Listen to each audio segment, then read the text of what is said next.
What's going on, everyone? Welcome back to another episode of the JT Sports Podcast. I'm your host, JT. We got a very loaded episode on today's JT Sports Podcast, man. NFL training camp updates. We're going to be discussing how Bijan Robinson and Jahmyr Gibbs are doing. Quarterback one competition is starting to heat up for the Tampa Bay Buccaneers between Baker Mayfield and Kyle Trask. Bill Belichick's future with the New England Patriots is a huge mystery.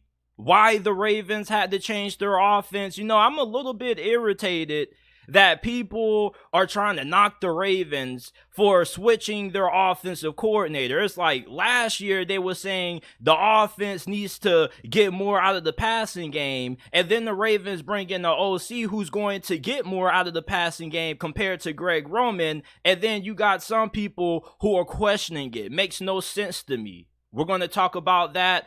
Also, we got some conference realignment talk. You guys know I love drama. I love getting messy. And the Big Ten is eyeing 4 Pac-12 teams. They already took USC and UCLA from the Pac-12, and they're looking to add 4 more.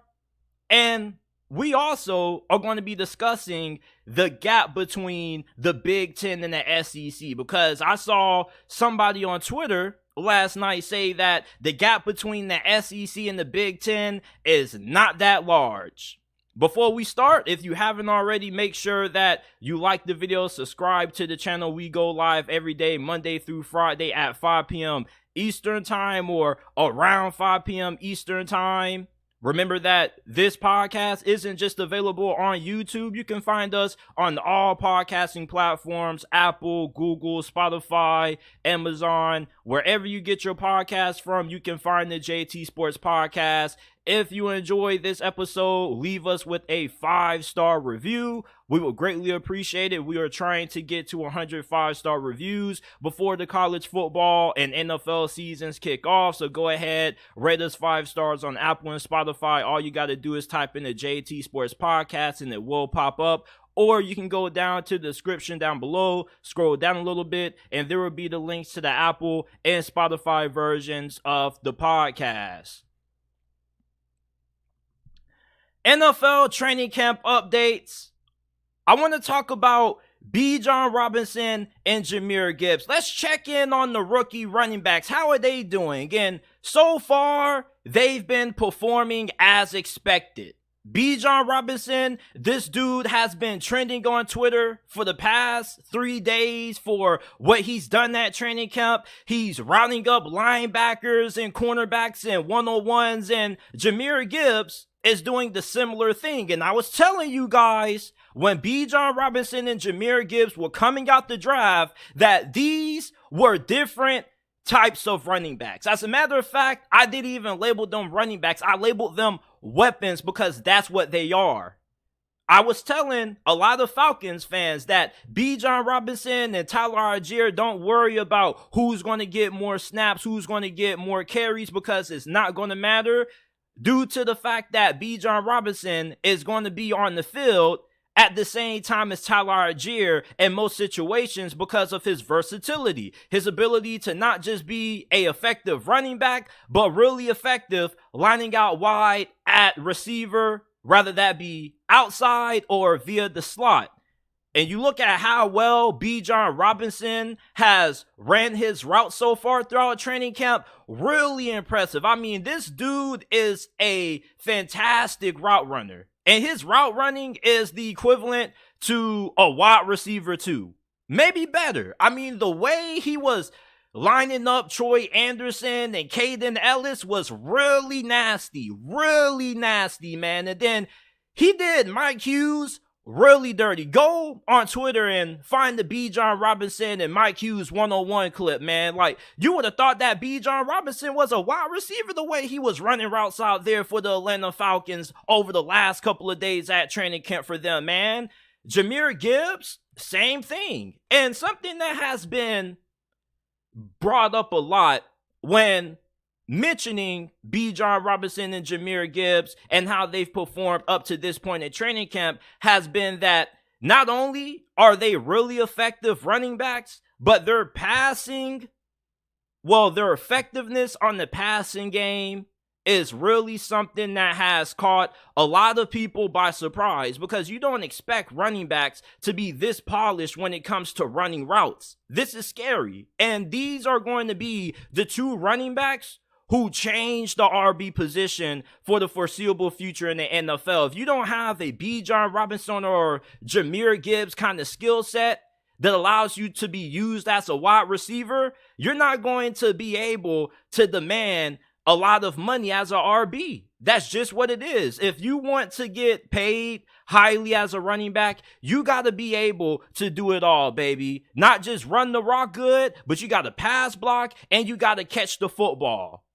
Jahmyr Gibbs, his vision, his explosiveness has been on full display for the Detroit Lions throughout training camp up to this point. And for Bijan Robinson, he's been one of the best performers throughout training camp for Atlanta. It's been him and a couple of other guys on the defense. And when you look at Bijan Robinson, this is somebody who has not just great vision, but he's also fantastic after contact.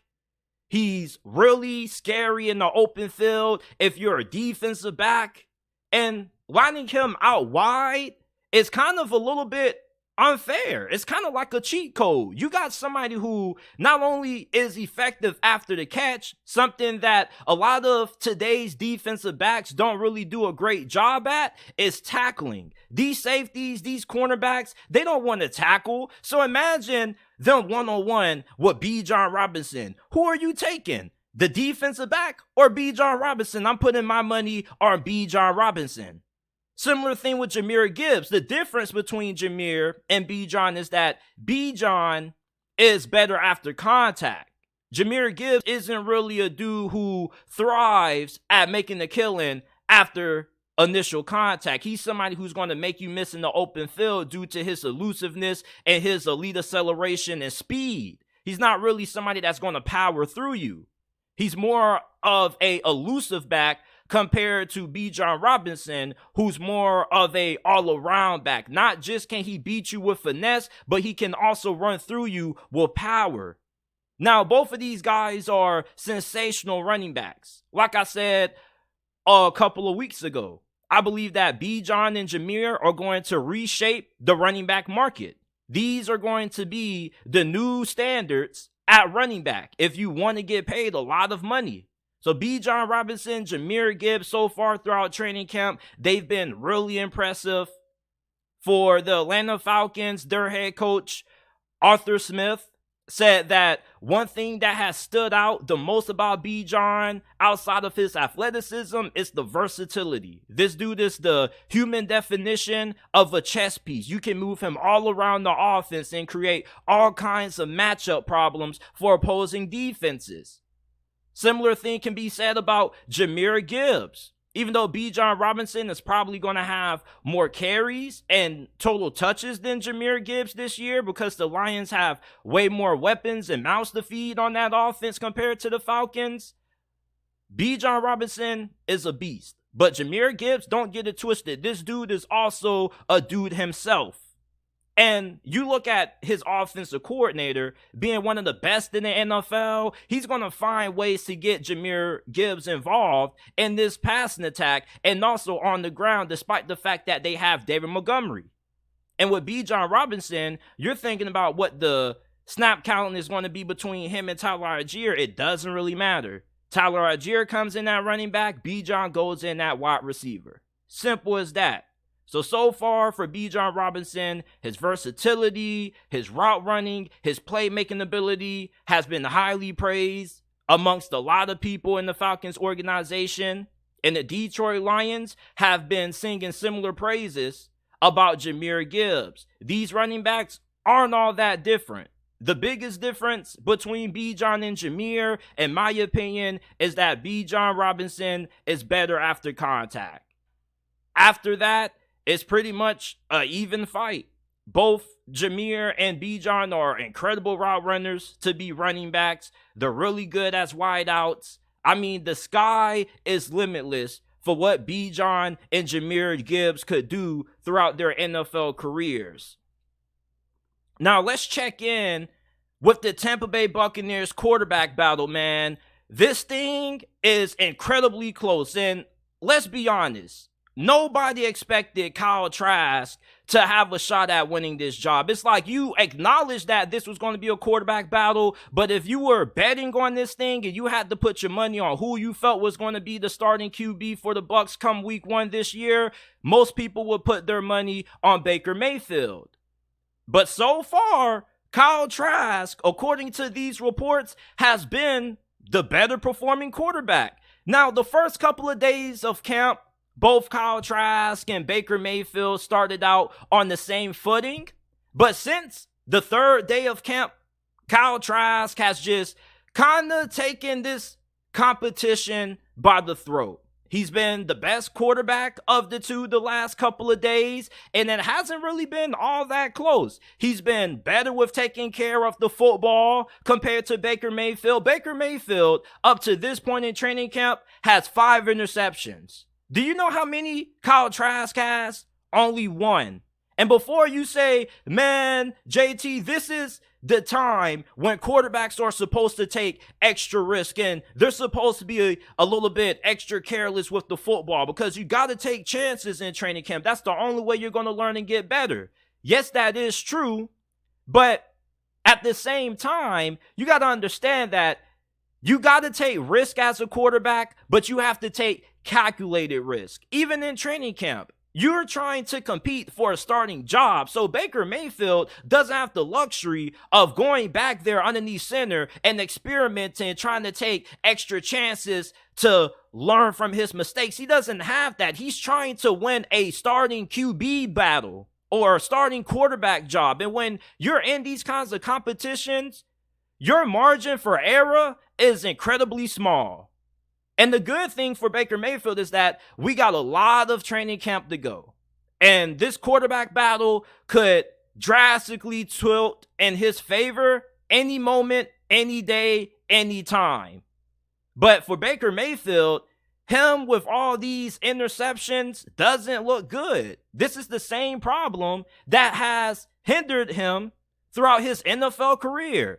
Careless with the football when he was playing for the Panthers last year. Similar thing when he was with the Browns. Kyle Trask right now looks like the better quarterback of the two. And you got to remember that Kyle Trask is no slouch. He was a 2nd-round pick by the Buccaneers not too long ago. And he's been more impressive than what I initially thought he would be. As a matter of fact, I didn't think he was going to impress at all. I thought that this dude was just going to be a jabroni and he was going to be a lock to be the backup for the Buccaneers. But this dude right now is showing some serious, impressive displays of passing. His ability to throw the football, even though he doesn't have the greatest arm, his deep ball, I think, is really underrated. He threw a really nice deep ball when he was playing for the University of Florida under Dan Mullen. And one thing that has been mentioned about what has improved the most about Kyle Trask has been the velocity that he's putting behind the football on his throws. He's throwing the ball with way more power, way more arm strength than what he was previously. That has stood out. He also is showing that he's a better athlete than what he initially was given credit for. Kyle Trask is one of those old school quarterbacks. He's big, tall, good arm. He kind of gives you one of those prototypical air raid style quarterbacks that Bruce Arians loves. But with Kyle Trask, though, he wasn't really seen as somebody who was going to be a threat to run the football. Well, so far, he's made a good amount of plays with his mobility. He also had a rushing touchdown, if I recall. So Kyle Trask, everything that people thought this dude wasn't, he's the complete opposite. You thought he wasn't going to have a shot at winning this quarterback job? He does now. At least he made his opportunity. He may not have had a great opportunity prior, but he has given himself a great chance to win this starting quarterback job. And for the way things are going for Baker Mayfield, man, he really needs to step it on up. He's a veteran. You don't expect a veteran to go out there throughout training camp and make a lot of mistakes. Even if you are learning a new system, there are certain mistakes when it comes to reading coverages and breaking down defenses that you should know what to do and what not to do. Baker Mayfield has 5 interceptions and Kyle Trask only has 1. And that says a lot about Kyle Trask and the improvements that he has made as a quarterback. Baker Mayfield hasn't really improved at all. He pretty much is the same quarterback now that he was when he got traded by the Cleveland Browns to Carolina. Baker Mayfield has been a little bit disappointing. And I know the expectations for the quarterback play out of Tampa Bay isn't high, but Baker Mayfield has a really good situation that he's walking into. You're going against a guy who doesn't have any starting experience in the league. You got a very good group of wide receivers around you. And for Baker, you kind of thought that this would be an opportunity that he would grab by the throat and run with. And so far, he hasn't. This quarterback battle is really close. And at this point, you kind of got to say that Kyle Trask is the better QB. If the season was to start right now, who would the Buccaneers most likely start back there at QB?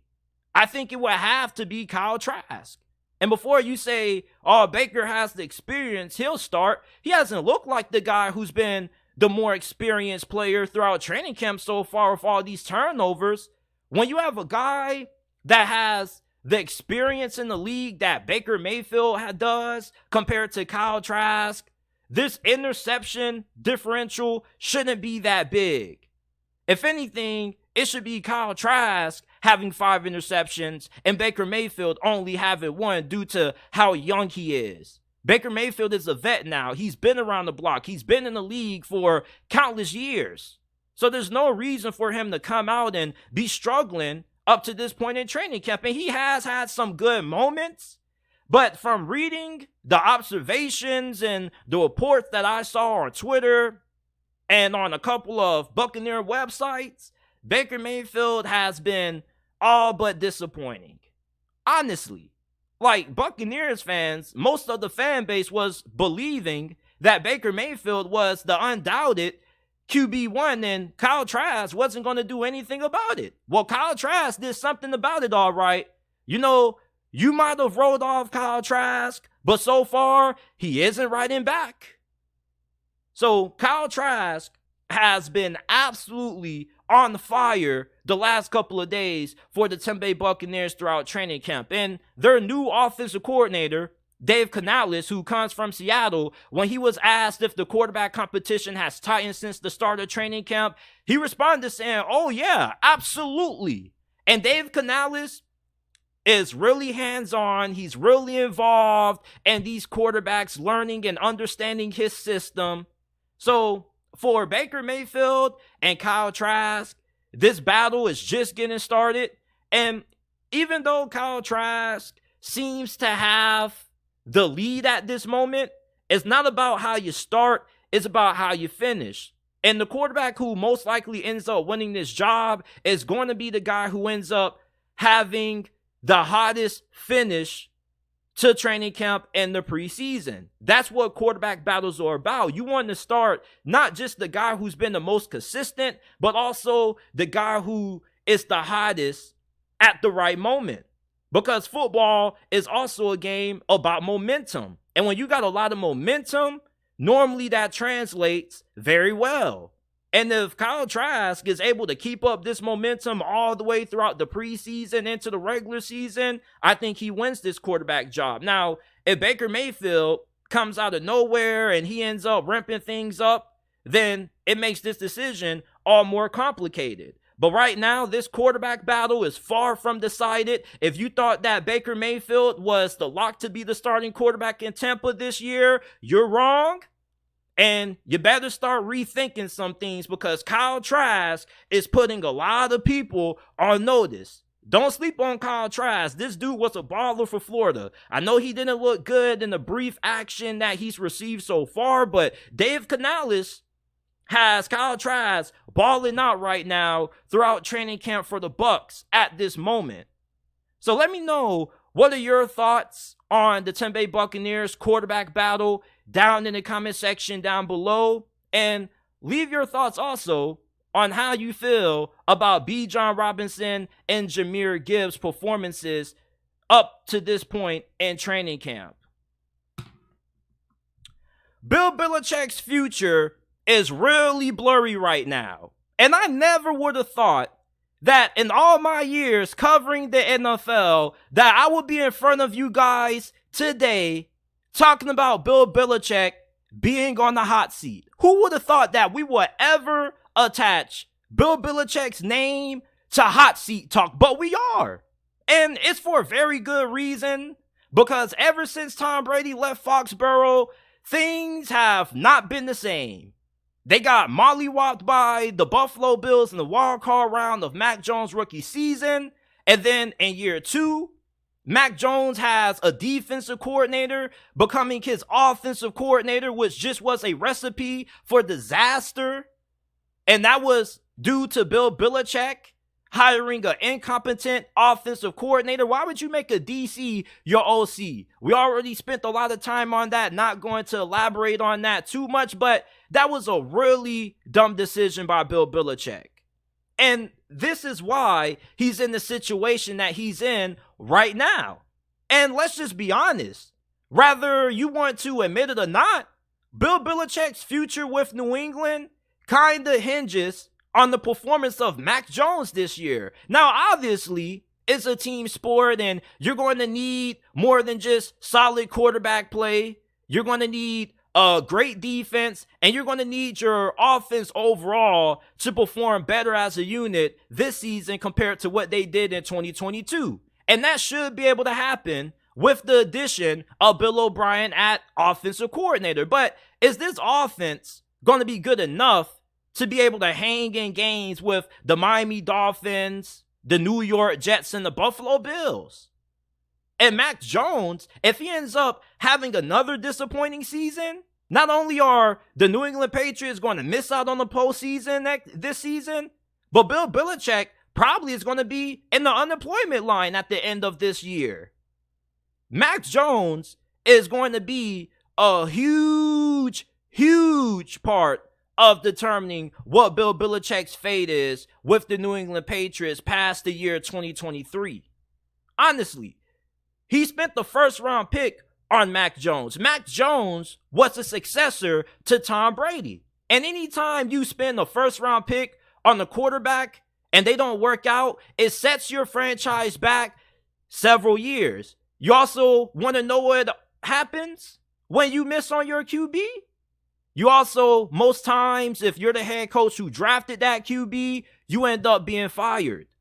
Quarterbacks and their performance kind of make or break head coaches. You see what's going on with the New York Jets. They're banking on Aaron Rodgers being the guy. And if he ends up performing the same way he did last year for the Green Bay Packers and he doesn't end up bouncing back and being the answer at QB for them, Robert Saleh and their general manager are going to be out of a job. All because they missed on their quarterback selection a couple of years ago by selecting Zach Wilson. And when you miss on QB, it puts your head coach in a very uncomfortable situation. And Bill Belichick finds himself in this uncomfortable situation because he's mishandled his staff hirings at OC, and he also hasn't done a good job when it comes to the development of Mac Jones. And if Mac Jones ends up failing, Bill Belichick is going to be a large reason for that. You hinder him by bringing in an inexperienced offensive coordinator who never called plays before, doesn't really have a lot of knowledge on that side of the football, and it was pretty apparent last year. And going into this year, even if Mac Jones does play well, you don't know if you have a good enough team around him for this offense to be all that better than what it was in 2022. And you're going to need some offense if you want to at least make it to the postseason. You may not make a deep playoff run, but if you at least want to be a 9-10 win team and end the conversation to make the playoffs, you got to have somewhat of an offense. Just having a great defense isn't going to be enough to carry you this season if you're Bill Belichick. you're in a division that's arguably the best in the NFL with 3 teams who are all better than you, who many people feel could be Super Bowl contenders. The Dolphins are kind of viewed as a sleeper Super Bowl pick, but the Buffalo Bills and the New York Jets, there's a lot of confidence that those 2 teams are going to be up there in the Super Bowl conversation this year. And for the New England Patriots, you don't have an offense that's anywhere as talented as what those teams have. Your defense is going to be really good, but with Mac Jones, he's the really big difference maker. If he plays well this year, the New England Patriots, even if they miss the postseason, let's say they go 9-8, 10-7. Bill Belichick has a solid reason for why he should remain in Foxborough. Going 9-8 and 10-7 and missing the playoffs looks way better than missing the playoffs, going 7-10 or 8-9. Bad QB play isn't going to get you far. Even if you got a great team, when you're playing in a tough division, quarterback play and coaching matters. And for Bill Belichick, this team doesn't have a lot of talent. And therefore, he has to lean on his quarterback to kind of make up for it. And that's something that Mac Jones isn't really going to be able to do. Mac Jones was a first-round pick because he was considered to be the most pro-ready quarterback of the bunch. Not just that, but he had a really good football IQ, really accurate. And for Bill Belichick, you look at what he needs out of Mac Jones this season, you need him to be able to extend plays and be able to elevate the guys around him, something that I don't really think is in Mac Jones' bag of skills that he can be able to tap into. He's not somebody that's going to be able to extend plays. He's not somebody that's going to be able to consistently pick up a lot of yards with his legs on the ground. He does have mobility, but it's not elite mobility. If anything, he's a barely average to above average athlete at the quarterback position. So you need him to be upright, and you got to give him a good offensive line, and you got to give him receivers that are really good at separating and getting open quickly. And the Patriots don't have that. And Mac Jones is going to have to overcompensate for that some way, somehow. So Bill Belichick's future with the Patriots, man, it looks really dim. Honestly, you need Mac Jones to play at a high level for you if you're Bill Belichick to even have a chance of being in the conversation to even have the 7th seed. That's how tough the AFC is. The AFC is home to some of the NFL's best quarterbacks. Patrick Mahomes, Justin Herbert, Lamar Jackson, Trevor Lawrence. And you look at New England and compare their quarterback to the others in this division, they have the worst in the conference, or maybe in the AFC East. Some people probably say, man, JT, it's not fair to, look at Mac Jones in the light that you are. He's the worst QB in this division. Doesn't mean he's completely bad. I mean, that's true, but it kind of shows you everything that you need to know about New England. They don't have a good team, really, in comparison to what the Jets, the Dolphins, and the Bills have from a talent standpoint, and they have the worst quarterback in the division. So you got the worst team in this division with the worst quarterback in this division. I mean, what does that show you? What does that tell you? I think that kind of gives you a good indicator that for Bill Belichick to save his job potentially, he's going to need some really great performances out of his QB and out of his wide receivers. The offensive line should be improved, but this quarterback situation, we don't really know if it's going to be all that better than what it was last season. Because even if you do have a better offensive coordinator and Bill O'Brien, which you do, there's no guarantee that Mac Jones is going to be instrumentally better than what he was last season. He may be more efficient with taking care of the football, but Mac Jones isn't really a guy who's built to have to carry a team. If he has to carry a team, you're in trouble because that means you don't have a good team around him. And if he has to carry a team, he's not going to have a lot of success because Mac Jones is one of those quarterbacks that for him to be successful, he needs a great supporting cast. And the Patriots haven't really given him that. And the reason why we were so high on Mac Jones when he initially got drafted by the Patriots to begin with was because he was going to the best situation compared to the other rookie QBs due to the experience and how good of a coach Bill Belichick has been over his 24 years being the head coach for the New England Patriots. And what we kind of viewed as an advantage for Mac Jones kind of has been a little bit of a disadvantage for him over the last couple of years because we thought he was in a situation to succeed, and now he's kind of in a situation where you don't really know if he's going to be able to win or not. Same thing with Bill Belichick, which is why Mac Jones and how he plays this year, it's so important to if Bill Belichick is going to remain the head coach for the foreseeable future of this organization. I like Mac Jones. I'm still a believer in Mac Jones, but that doesn't mean I can't have any skepticism. Just like we have skepticism about Bill Belichick. Maybe he kind of has lost it a little bit as a head coach. You know, maybe he's starting to decline. Players aren't the only people who regress. Coaches regress too. At one point, Bill Belichick was arguably the best head coach in the NFL. No debate. And now, we don't even know if we can consider him a top 5 head coach.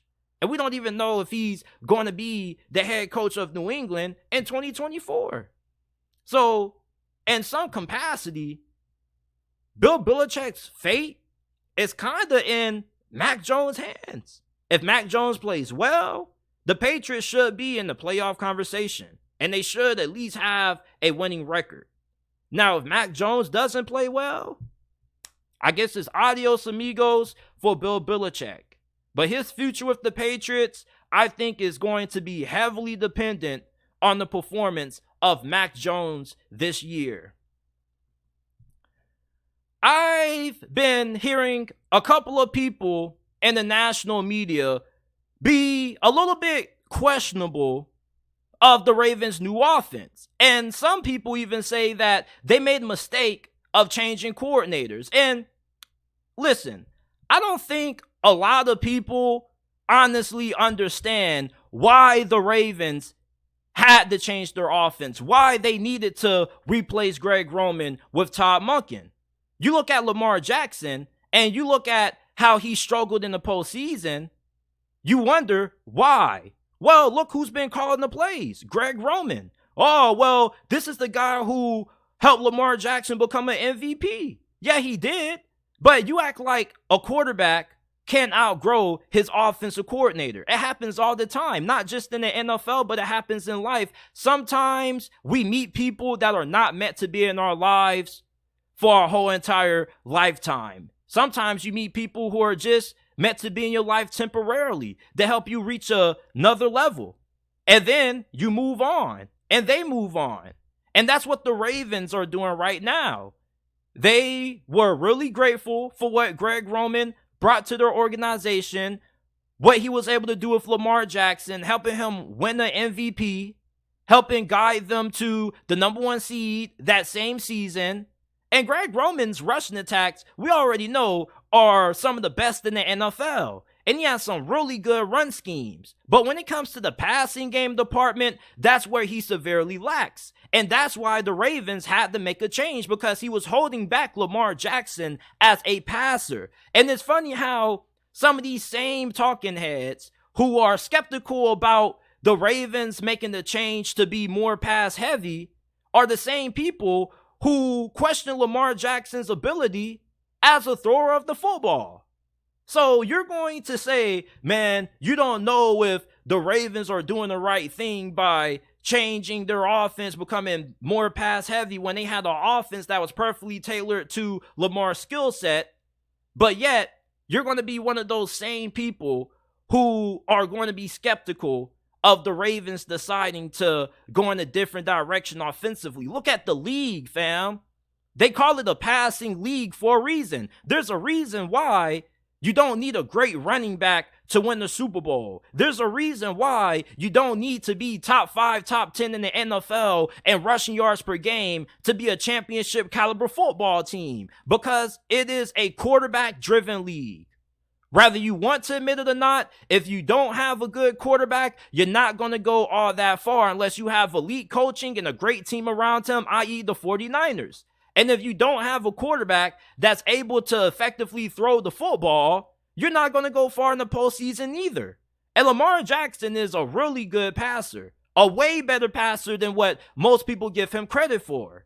He's been held back by not just the offensive coordinator and Greg Roman being inept at developing good passing concepts, but the Ravens, you got to remember what their philosophy was as an organization prior to this year. This was an organization that never really won having a lot of talent at wide receiver or even at quarterback. They won with Joe Flacco and having a bunch of decent wide receivers when they won the Super Bowl. With Lamar Jackson, though, it's completely different. It's not 2012 and 2013 anymore. It's 2023. You got to be able to throw the ball to win. Running the football is a good asset to have, and you definitely have to be able to run the football to win a championship. But you got to be able to be great throwing the football to win a Super Bowl. You don't need to be a great running team to win a championship. You just have to be good at it when necessary, which is what the Rams and the Bengals were when they both made it to the Super Bowl in 2021 or the 2021 NFL season. So when you look at the Baltimore Ravens and what has been the reasoning for why they've come up small in the postseason, it's been due to the lack of talent that they've had at wideout. It's not 2012 anymore. You can't just win with Dennis Pitta and a bunch of solid to below average wideouts and having a strong rushing attack. You need to have decent to solid quarterback play or better, and you need some good receivers. Ever since the Bengals took Jahmyr Chase in the first round a couple of years ago over Penei Sewell, and they went to the Super Bowl with him that same season, I realized that the league has started to change. You can still win, maybe not having the best of offensive lines, but you definitely need to make sure you got you some good receivers. All 4 teams that were in the conference championship games this past season had great receivers outside of Kansas City, but they still had Travis Kelce and Andy Reid. But the Bengals got T. Higgins, Jahmyr Chase, Tyler Boyd. Eagles got A.J. Brown, Devontae Smith. 49ers got Brandon Ayuk and Deebo Samuel. And the Ravens, who did they have other than Mark Andrews on this offense? Nobody. So with the Ravens, you improve your receiving core. You sign OBJ, who Lamar wanted, by the way. You draft Zay Flowers, who was regarded as the best wide receiver prospect coming out, in my opinion. And you also add Nelson Aguilar, who's going to give you pretty good depth. You got a good group of tight ends outside of Mark Andrews. A lot of people are overlooking Isaiah Likely. This is the most talented offense that the Ravens have had since ever, honestly. And if you're a Ravens fan listening to this right now, be honest. Is this or is this not the most talented offense that you guys have had going into a season? Because when's the last time the Ravens had a wide receiving core that was this good? When's the last time the Ravens ever had a wide receiver that was as good as OBJ? You can call OBJ washed all you want to, but this is the best receiver that the Ravens have had in this building since who? Steve Smith? And he was up there in age. So with adding more talent at receiver, giving Lamar Jackson the weapons that he needs to be successful to lead you to a deep playoff run, and giving him a offensive coordinator that's going to help elevate him and this whole entire passing attack, are going to be pluses. And these were changes that needed to happen. The Ravens needed to make a change at offensive coordinator. You want to know why? Because the offense just wasn't cutting it. They weren't having the same success the past 2 seasons that they were in 2019. The offense was getting stale. And you're not going to win too many games when you're down the touchdown. You need a game-winning score to get the game to overtime, and you're running 3 tight end sets with 2 minutes left on the clock. Are you serious, fam? 3 tight end sets with 2 minutes left to win a game or take a game to overtime, and we're in 2023? That's crazy. Real crazy. And for Greg Roman, he's not a bad OC. I think he's a really good OC. Shoot, if I was a head coach and I had a young QB that had a similar skill set to Lamar or the QBs that Greg Roman has worked with in the past, I would hire him in a heartbeat for a couple of years. And then after that, when my quarterback develops as a passer, I will move on from Greg Roman and find somebody else who can get my QB and my offense to a next level, to a next gear. And that's what the Ravens are hoping that Todd Monken can do. Look into Todd Monken's background. He isn't just a college coach, the label some people try to throw on him. He also was the offensive coordinator for the Cleveland Browns, even though he didn't call plays. He called plays Dirk Cutter's final season in Tampa. And you know how good the Buccaneers passing attack was that year? It was number 1 in the NFL with Ryan Fitzpatrick and Jameis Winston.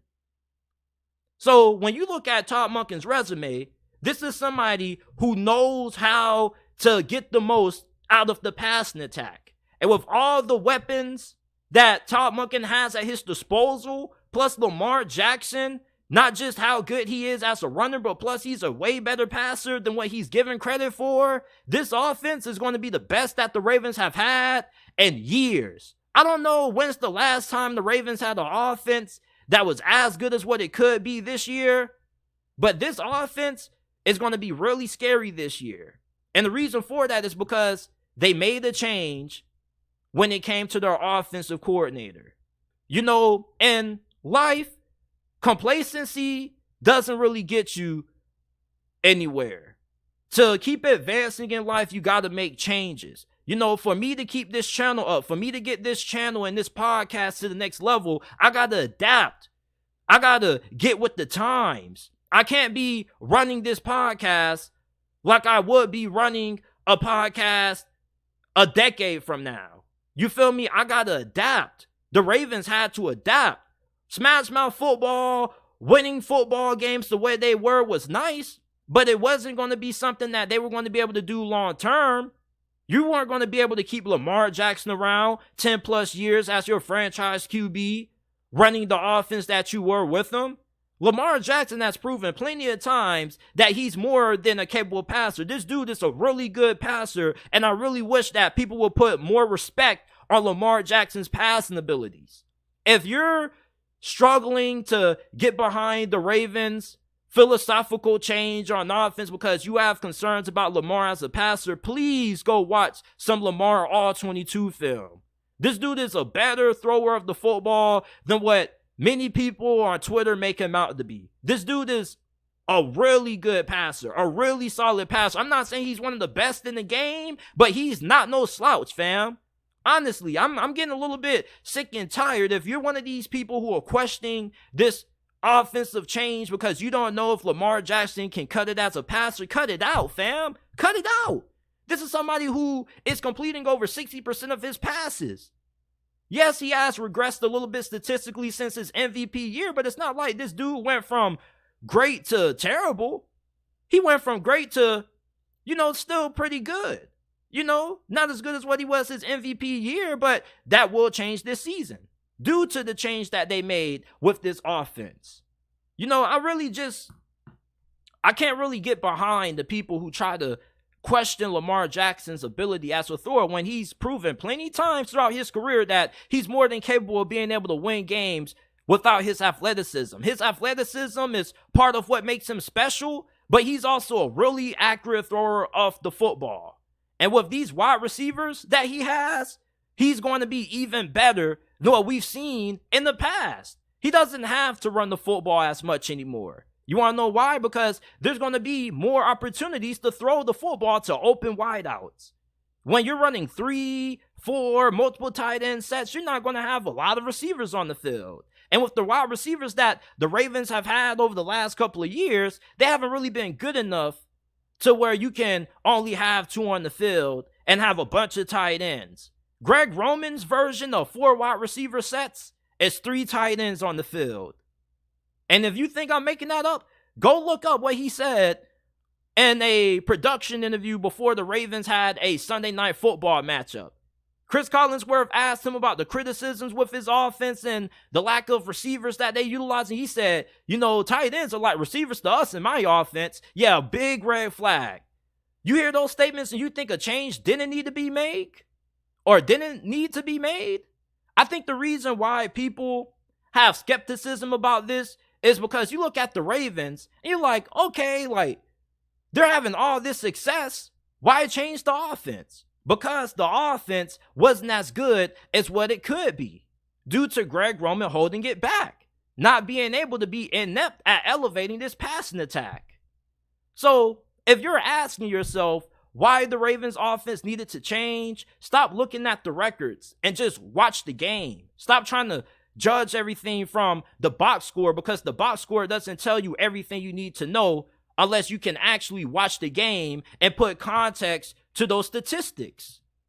And even though the Ravens had great records when Lamar Jackson was healthy before he went down with those injuries the last 2 years, if you watch this Ravens team, you would know that this offense wasn't that great as what the stats may indicate and what the win-loss record may indicate. And in some capacity, you can say that Lamar Jackson kind of made this offense work at times. Even though Greg Roman had success with Tyler Huntley is a similar quarterback like the ones he's worked with and had success with in the past. As a matter of fact, when you look at Tyler Huntley play, he's like a great value brand version of Lamar Jackson. So, of course, not too much was going to change, but when you look at this Ravens offense in general, yes, they had some really good seasons under Greg Roman. They never had the season that made you go, they got to get rid of Greg Roman. And I think that's why there are some concerns and some skepticism around this change on offense. Because you look at what the Ravens were able to do, and you're like, okay, if you're having success, if it ain't broken, you're still winning games, then there's no need to change anything. But you see, if the Ravens didn't make any changes on offense, they possibly may not be as good as a team as they are right now. So change is necessary in order to be successful. In order to be successful, you got to be good at adapting. And if you can't adapt, you're not going to make it far. Complacency is key to not being successful in life. You got to make changes. You got to adjust. And what the Ravens did was make changes. They got uncomfortable. Yes, there is a chance that this may not work out. But given Todd Monken's history and his track record and his resume, this should work based on history and what he's done. But this change had to happen. Lamar Jackson outgrew Greg Roman. You got to get somebody in there who can get more from Lamar. And if you thought that Lamar Jackson was already insanely talented, you haven't seen anything yet, because there are still people who are skeptical about Lamar Jackson's ability as a thrower of the football. And you're about to see why so many Ravens fans are so excited about why they hired Todd Monken. Todd Monken is about to make this Ravens offense look like it was a super team or a super offense. With how good he is as a play caller and how well he gets the most out of the passing attack, this Ravens offense is going to be the best that it's been in a very long time, and they had to make the change. Detroit Lions outlook for the 2023 NFL season. The Lions are a really good team. They're one of the best teams in the NFC this year. And last season, they got out to a really slow start. But then they went 8-2 down the stretch. And now they're on everybody's radar. You're wondering, how improved is this defense going to be? The run defense was not good, and their secondary wasn't good neither. So what did they do to improve that? Well, they brought in a lot of help in the secondary. They signed cornerbacks Cam Sutton, Emmanuel Mosley. In free agency, they also brought in defensive back Chauncey Gardner-Johnson. They drafted linebacker Jack Campbell. defensive back Brian Branch in this past year's NFL draft. So the Lions defense, at least their revamped secondary, looks really good on paper. Now, how is that going to translate on the field? We don't know. That's to be decided. But from looking at the Lions' defensive additions and thinking about what they already had last year, I think this defense should be a couple of steps better than what it was in 2022. I don't think this defense can go any lower than what they did last season. I mean, this defense couldn't stop a nosebleed. And with how good this offense is, imagine if the Detroit Lions can just have a above average defense or an average defense. That would be enough to potentially make this team, good enough to make it to the NFC Conference Championship game. Honestly, you're going to have one of the best offenses in the NFL. Ben Johnson was somebody who got a lot of looks for being a head coach this offseason. He ends up coming back to Detroit, and he probably isn't going to be in the Motor City for much longer.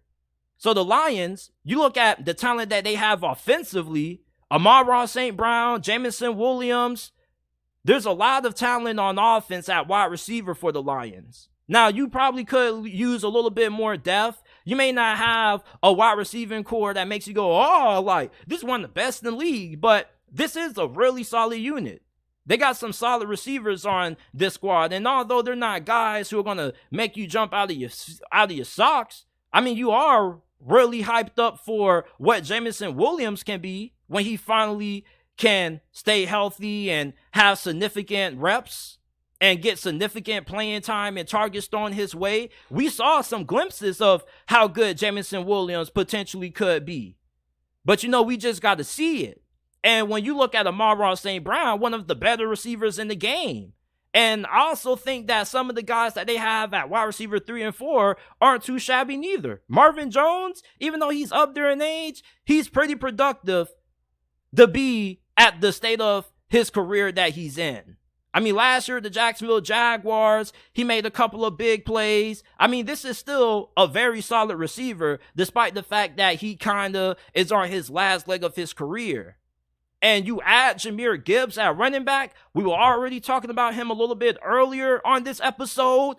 He's a weapon. He's not just a great running back. This dude, you can use him pretty much anywhere. You can line him up in the slot as a outside wide receiver because how good his route running is. There is nothing that Bijan Robinson and Jahmyr Gibbs can't do. That's why both of them got drafted in the first round.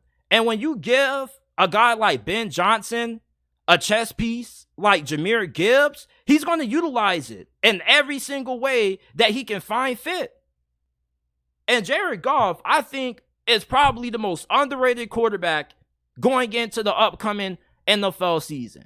People forget that Jared Goff had a 14-0 touchdown interception ratio during the second half of last year when the Detroit Lions went 8-2 down the stretch, and nobody talks about it. People still view Jared Goff as this game manager QB. When Jared Goff has the right pieces around him and he has a really good offensive coordinator or really good play calling, he cooks. He deserves to get a little bit of MVP consideration. Now, would I put him in the top 5 of any MVP list? Probably not. But I do think he has a way better shot at winning MVP than what you may think.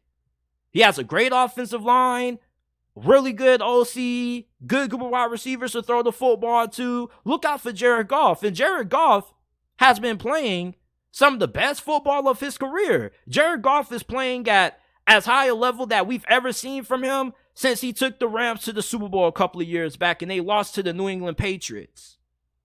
And when you look at where the Lions rank in the NFC from a talent standpoint, I think that most of us can agree the Lions have one of the top 5 most talented teams in this conference heading into this year.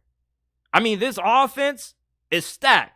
One of the best offensive lines in the NFL. Jared Goff is one of the best QBs in the NFC. If you want to say, okay, JT, Jared Goff is a top 15, top 13 QB, okay. But where does he rank amongst NFC QBs? After Jalen Hurts, who would you put after him? I probably would go Jared Goff, Geno Smith, and Derek Carr, Kirk Cousins. And when I watched Jared Goff play last year, even when he got out to a little bit of a slow start, he wasn't bad. He didn't really have too many games where you looked at and you said, yeah, Jared Goff was just absolutely terrible. So I'm really high on Jared Goff going into this year, higher on him than most people. I think that he doesn't really get the proper respect that he deserves for what he did last season, having one of the best touchdown to interception ratios in the league, taking really good care of the football. And plus, being really good throwing the football downfield also, that's also something that people overlook about Jared Goff. How good he throws the deep ball. This dude is one of the most accurate deep ball throwers in the NFL. So we need to give Jared Goff a little bit more props. Can we give Jared Goff his flowers, at least going into this season? Because this dude is being heavily overlooked.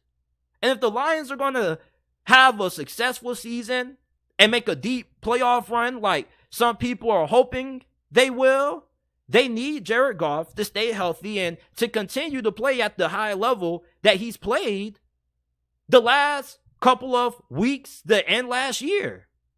So when you are judging the Lions roster overall, this is one of the best teams in the NFC. They have some question marks on defense with their interior defensive line, their linebacker unit. Outside of Jack Campbell, you don't have any faith with who's going to be lining up right next to him. But I think that the Lions are a good enough team that they should be able to win this division, because right now they are the favorites to win the NFC North. So we'll see if the Lions are going to be able to live up to expectations. I believe they will, but we could always be wrong. I've been wrong plenty of times about the Detroit Lions, but this could finally be the year that the Lions come out and, they actually make a lot of noise. And for the people who are like, oh man, you just overhyping this Lions team, JT, this is the same old Lions. This is not the same old Detroit Lions. The same old Detroit Lions didn't have a good coaching staff. They never had any good coordinators. Did Matt Patricia ever have a coordinator on his staff that was up for any head coaching jobs? Same thing for who was the previous head coach, the black dude who they had fired, Jim Caldwell. Was he having any coordinators getting interviewed for head coaching opportunities? No. So for Dan Campbell, I think that Dan Campbell has this team trending in the right direction. He has built a really good culture in Detroit. Brad Holmes has done a really good job, in my opinion, of constructing this roster. Despite some of the criticisms that people may have about Brad Holmes, this is one of the better teams that the Detroit Lions have had in a very long time. The last time the Lions had a roster that was anywhere close to this good was the last time they made it to the playoffs. So the Detroit Lions, I think this is going to be a really good team this year. I think they're going to win the NFC North, and they're going to make a lot of noise in the playoffs. I think that they potentially could make the NFC Conference Championship game this year. This run defense, we don't know if it's going to improve dramatically, but it should improve slightly from what it was last year, which you'll take any improvement if you're a Lions fan. And with all the additions that they made in the secondary, I don't see how this pass defense doesn't take a couple of steps of improvement this year. So for the Detroit Lions going into the 2023 NFL season, I think that the hype that they have surrounding them is definitely warranted and well-deserved. And Detroit Lions fans, for the first time in probably decades, have a fair reason to be optimistic about this team and to have high expectations. This team has done a really good job throughout the draft. They did a really good job in free agency this year. So I don't think there's any reason why the Lions should disappoint and why they should fail to live up to expectations. This is a really good team, really good coaching staff. You've been getting great quarterback play out of Jared Goff lately. So I think the sky is kind of the limit for the Detroit Lions this season. And they may be a dark horse Super Bowl contender. Some people may consider them to be a championship contender. I think they are. Some people may say, they don't really got enough. You may feel like Jared Goff isn't good enough to get you far in the playoffs. But it's like, what other QBs are you going against that are on his level? Outside of Geno Smith, Derek Carr, Kirk Cousins, and Jalen Hurts, who is better, it's not a lot of great QBs or even solid QBs in the NFC. So for the people who are saying the Lions won't get far because they got Jared Goff as their QB, take a look at the quarterback landscape in the NFC conference. There's a report going around that the Big Ten is eyeing some more teams from the Pac-12. Now, they already got USC and UCLA on the way. Now they're eyeing Washington, Oregon, Cal, and Stanford, according to Yahoo Sports. And if they end up getting these 4 teams, it pretty much is going to be the end of the Pac-12 conference. And I kind of already feel like it's the end for the Pac-12 conference with them recently losing Colorado and Arizona, probably the next thing cooking out of there. I think the Pac-12 is all but finished. And if the Big Ten ends up taking these 4 teams out the conference, this would be the dagger to the Pac-12. And they don't have a new media rights deal still. They are negotiating something with Apple around $20-something million, but a lot of teams aren't satisfied with that when you look at what other schools are making in the SEC and the Big 12 and in the Big 10.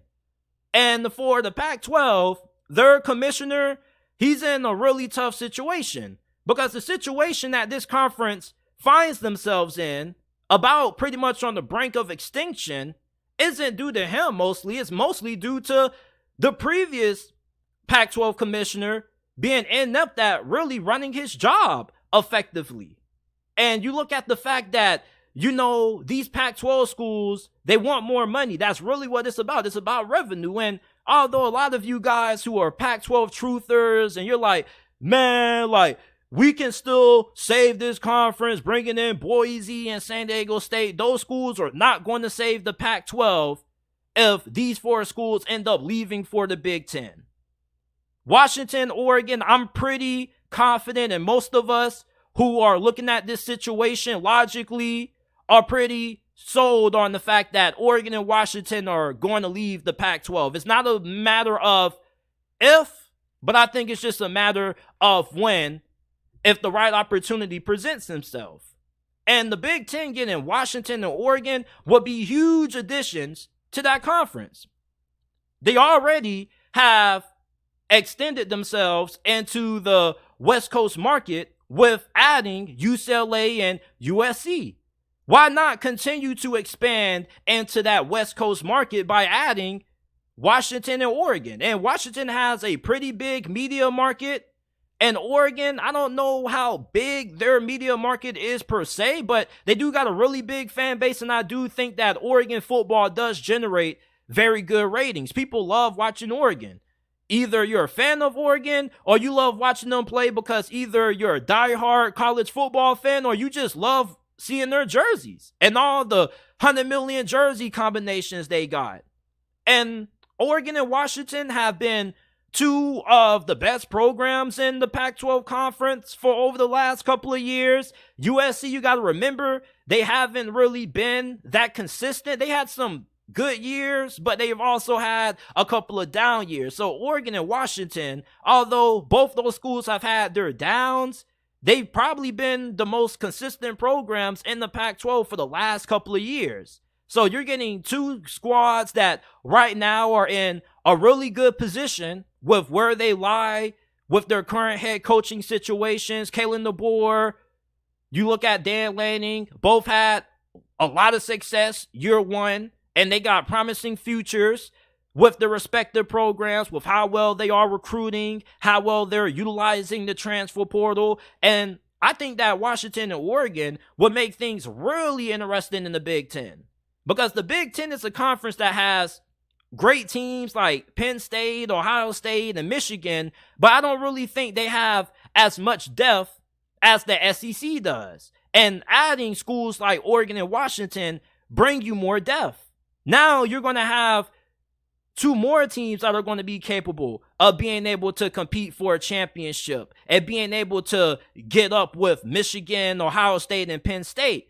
If you don't think that USC is going to be able to succeed in the Big Ten, you should at least think that Oregon is going to have a chance at being able to have success in this conference because they already beat Ohio State before.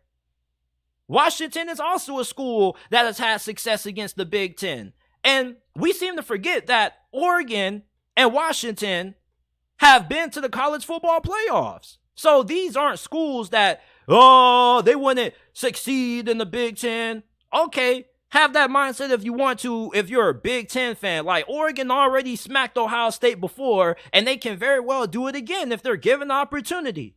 And Washington has a really talented roster, and it's really easy to recruit up there if you got the right head coach. And Kalen DeBoer looks like the right guy there.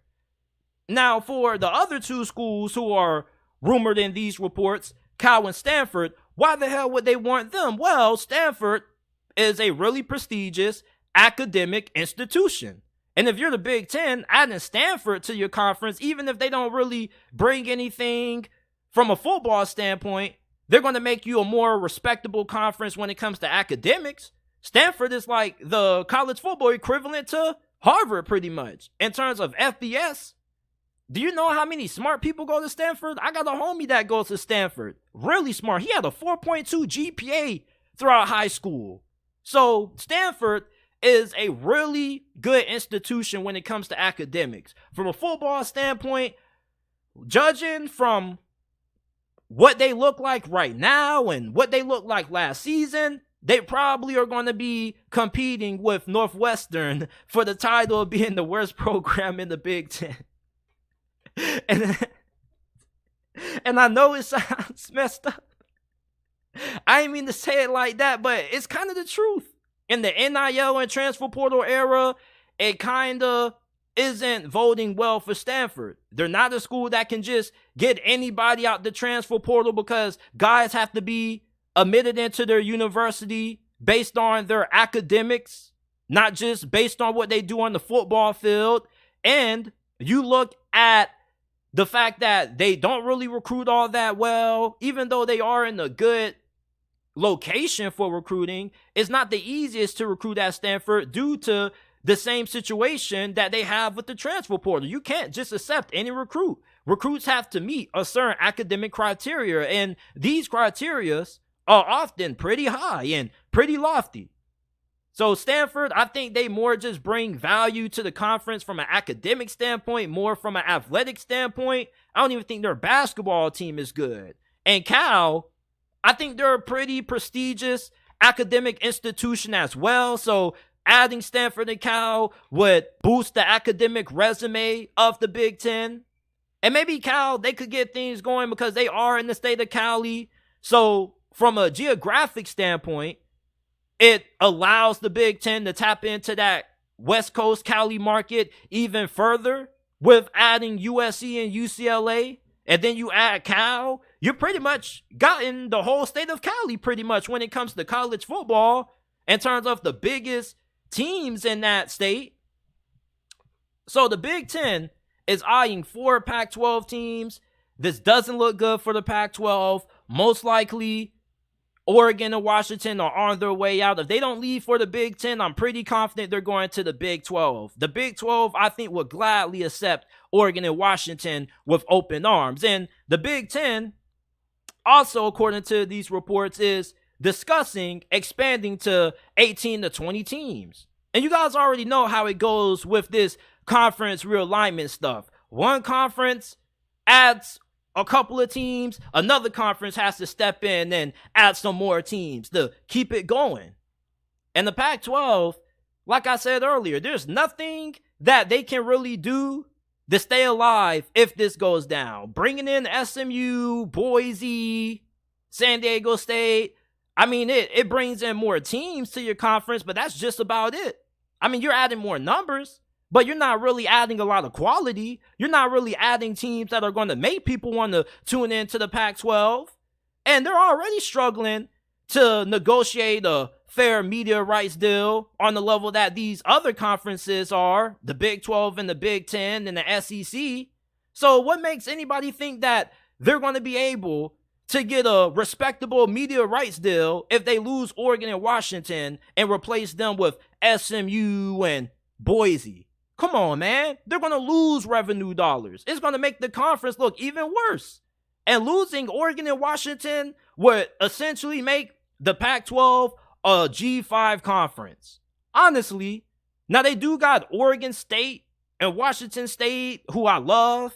But those two schools, even though they are programs that are on the rise, I don't really think that those are schools that are going to be marketable when you're trying to get a media rights deal for the same amount of dollars that the Big 10, SEC, and Big 12 have. If anything, you'll be lucky to even get more than $2 million per school, with just Oregon State and Washington State being your two front-running teams. So the Big 10 has their eyes on taking 4 more teams out of the Pac-12 and pretty much putting the dagger into what already is a conference that's starting to die out. You ever play Mortal Kombat and you know when you get your opposing opponent to low health and you got the ability to use your finisher and they say, finish him? That's what the Big 12 is looking at the Pac-12 right now is saying. They're pretty much saying, finish them. And that's pretty much what the Big 10 is probably going to do. Like I said, I don't think it's a matter of if, but a matter of when Oregon and Washington leave the Pac-12 conference. And the Big 10, I think the only thing that's holding this back from happening is just that the Big 10, they're not ready yet to add more teams. But I'm pretty sure today, right now, if the Big 10 was to go up to Eugene, Oregon, or go up to Washington and say, hey, like, you guys are free to join us whenever you want to, I'm pretty sure Oregon and Washington hit that door just like that. Now, I was on Twitter last night and I saw somebody going back and forth with somebody else saying that the gap between the SEC and the Big 10 is not that big and the SEC is overrated. And I gotta strongly disagree with that. I think that the gap between the SEC and the Big 10 is pretty wide, and it's a pretty big margin between the two conferences. And yes, these are the two best conferences in college football, and I already know what the Big 10 fanboys are about to say. Man, you only got 2.5 teams in the SEC. Take away Georgia, Alabama, and LSU. What are you? Okay, you still got Tennessee. Okay, you still got Texas A&M. Arkansas is a pretty good school. Same thing with Ole Miss. You see, the difference between the Big 10 and the SEC is that the SEC has way more depth than the Big 10. And I'm not just talking about, in terms of college football playoff contenders. I'm talking about just overall depth. They got a lot of solid 7-8 win programs that are only 7-8 win programs because they're trapped in the SEC. If you were to take Arkansas and put them in the Big 10, a lot of things change. Now, they may not be on the level of a Michigan or Ohio State, but I think they could be on the level of a Penn State if they were to move to the Big 10. Put Texas A&M in the Big 10 and tell me they aren't one of the favorites to win that conference. Hell, put Tennessee in the Big 10, and they at least are the third best team in that conference right now, ahead of Penn State. And for the people who want to take away the best programs out of the SEC, okay, you take away Bama, Georgia, and LSU. You take away Ohio State, Michigan, and Penn State from the Big 10, the Big 10 is nothing. Yeah, you got Wisconsin, you got some schools that got some rich history, but let's be honest. Ohio State, Penn State, and Michigan have been carrying the Pac-12, the Big 10, on its back. Outside of those three schools, the Big 10 has nothing close to the level of what the SEC has, in my opinion. I mean, you got Wisconsin, who on most years, they're a good bet to give you 8-9 wins and possibly have a couple of 10-win seasons. But, I mean, you look at Illinois, they've been down for a while. Nebraska has been down for a very long time. So it's like, if you were to compare the middle of the pack Big Ten teams to the middle of the pack SEC teams, the SEC would still win. And when you look at the results for what's transpired on the field, the SEC has had the advantage over the Big Ten. The Big Ten hasn't got through the SEC and the college football playoffs in how long? The last time a Big Ten school really broke through was Urban Meyer with Ohio State when they won the national championship nearly a decade ago. So for this whole conversation between, how wide is the gap between the SEC and the Big Ten is not that wide. There is a pretty big gap. All right, and if you don't want to admit that, I'm going to say you're a little bit biased. There are a lot of great teams in the SEC this year. And if you were to put them in the Big Ten, they would be way better. The Big Ten West last season was a disaster.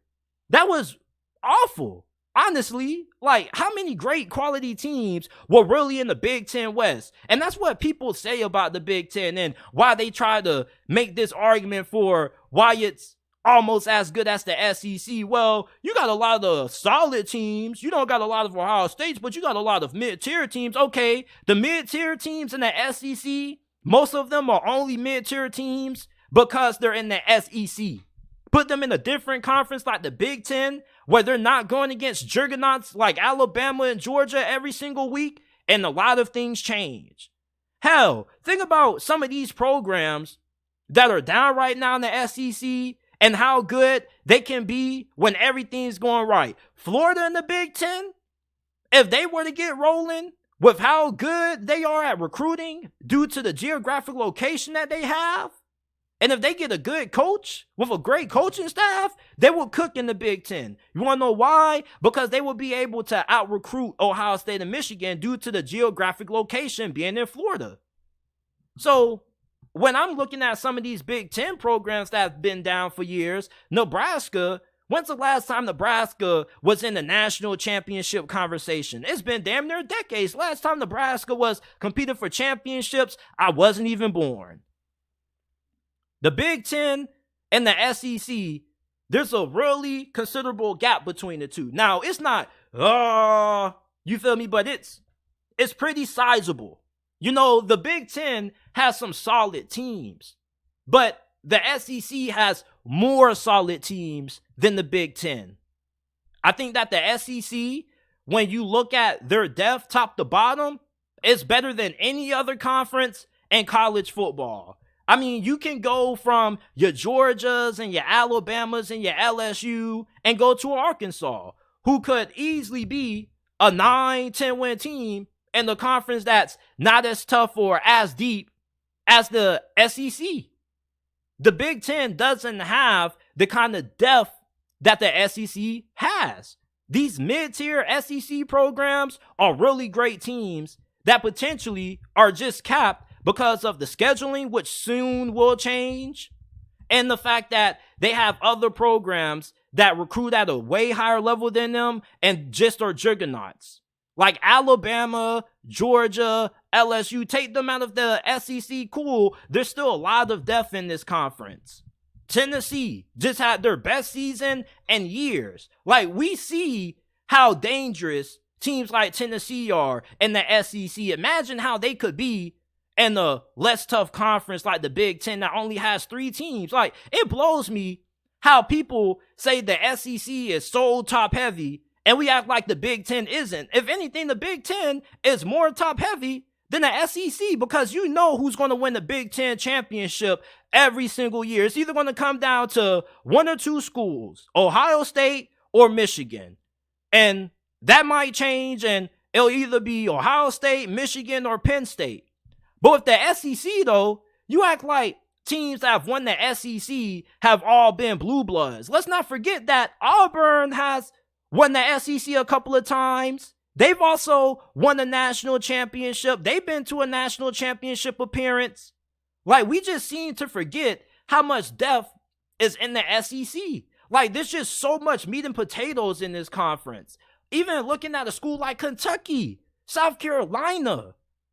Kentucky is a team that won 10 games not too long ago. Mark Stoops is one of the most underrated head coaches in college football. Same thing with South Carolina. If they were playing in a way less difficult conference, they would be better than what they are. The SEC is a juggernaut, man. Every single team you play is a B plus caliber program. In the Big Ten, though, I can't say the same. You mean to tell me that Nebraska is as good as a Ole Miss or even the Mississippi State? Stop it. Stop it. You're being a little bit biased, man. You mean to tell me that Northwestern is better than any other team in the SEC? I would take Vanderbilt over Northwestern. Like, there are some really bad teams in the Big Ten Conference. When you look at the SEC, there's not really a team that you can look at and be like, oh yeah, they're going to be shitty. I can look at a lot of Big Ten schools right now and be like, yeah, they're probably not going to be that good this year. And like I said, the Big Ten has a lot of quality teams. You know, I think Maryland is a quality team. Same thing with Michigan State. But look at how awful some of their worst teams are. Some of their middle of the pack teams are. Indiana, Rutgers are two of the worst programs in the Power 5. Same thing with Northwestern. Nebraska has been down for years. And when you get to the top half, okay, you get Purdue, who is pretty decent. Iowa, who is pretty solid. Minnesota is pretty solid. Wisconsin is one of those programs that's going to give you 8-9 wins consistently and pop off a couple of 10-win seasons here and there. But overall, compare this to the SEC, I don't really think it should be an argument or really that big of a debate. I think the gap between the SEC and the Big Ten is considerably wide. And if you don't really see that, I think you're being a little bit biased. And you can bring up bowl results all you want to. Of course, there's going to be a couple of Big Ten teams that beat some SEC schools and some SEC schools that done beaten some Big Ten schools. But if we were to have a round robin, all these SEC schools going against all the schools from the Big Ten, I'm pretty confident the SEC will have the way better record by a landslide. I mean, I'm pretty sure that most of the mid-tier programs will eat up on Iowa. They don't even know how to coach a competent offense up there. There are people in that Iowa Hawkeyes fan base that are hoping that this team is bad just so they can fire their head coach. So I don't think that the gap between the Big Ten and the SEC isn't that huge. Like, it is that huge. And if you don't believe that, I think you're being a little bit biased. The SEC is the most dominant conference in college football right now. It has been the most dominant conference in college football for well over, 2 decades? So the gap between the SEC and the Big Ten, if you're one of those, the gap isn't as big as you think, people, you're wrong. Go look at the Big Ten top to bottom and compare that to the SEC top to bottom. Not really that close.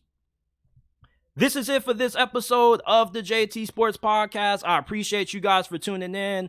If you enjoyed this episode of the podcast, make sure that you go ahead, rate us 5 stars. You can find us on all podcasting platforms, Apple, Google, Spotify, Amazon, wherever you get your podcast from. You can find the JT Sports Podcast.